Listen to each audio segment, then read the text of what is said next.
Okay, from Belle Rumi on Facebook. I feel overwhelmingly disheartened by humanity. I'm generally a happy person and laugh all the time and still do, but I find myself wanting to get evangelical about stuff I feel passionately about. But when I do, understandably, I feel like no one wants to hear it. What can I do to abate these feelings of powerlessness and fatalism about the future of humanity and the planet? Little light question for you. Yeah, right. I feel you, Belle Rumi. Oh, yeah, we all do, man. I'm empathetic to the melancholy. Yeah. I understand what that feels like.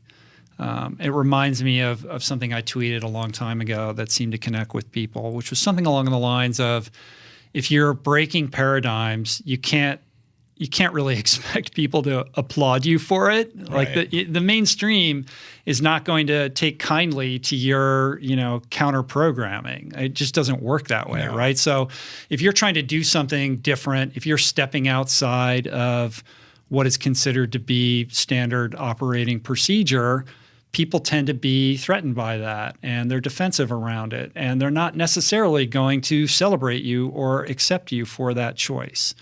And that's just part of it. It's not personal, right? So the first thing I think is understanding that this is not an attack on you personally, and people who don't want to hear it from you are really saying more about themselves than they are about any choice that you're making.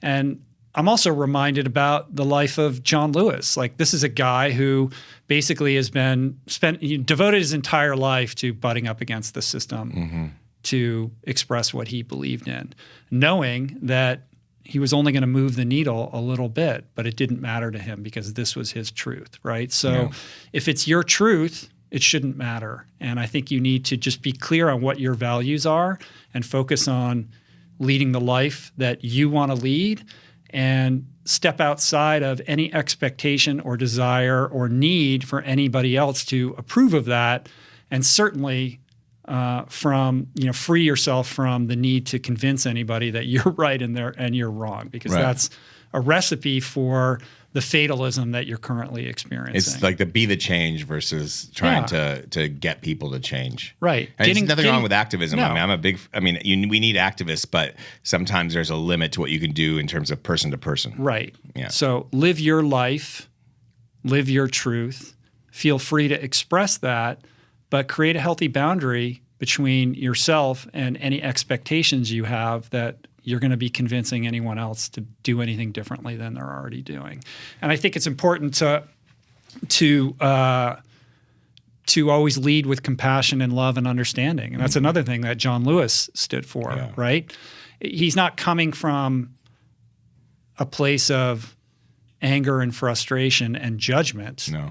That never works for anybody. So to the extent that your advocacy or what you're trying to express to other people about your choices versus their choices, to the extent that that is tainted with some level of judgment or sense of superiority, that's not going to work, right? No one wants to hear it for a reason, because nobody wants to be told that they're doing it wrong, or and people don't want to be judged. So you have to just live your life, live your truth. And the sense of powerlessness or fatalism emanates from this attachment that you have to other people changing, right? Yeah. Control the controllables. All you can control is your behavior, what you're doing, and your reaction to the world. And to the extent that you can be more mindful and more present and more responsive and less reactive, the happier you're going to be. As Guru Singh always says, less emotion, more devotion. Ooh, Didn't we say that the other day on the podcast? Yeah. I'm always thinking about that, right? That's great. More devotion, less emotion.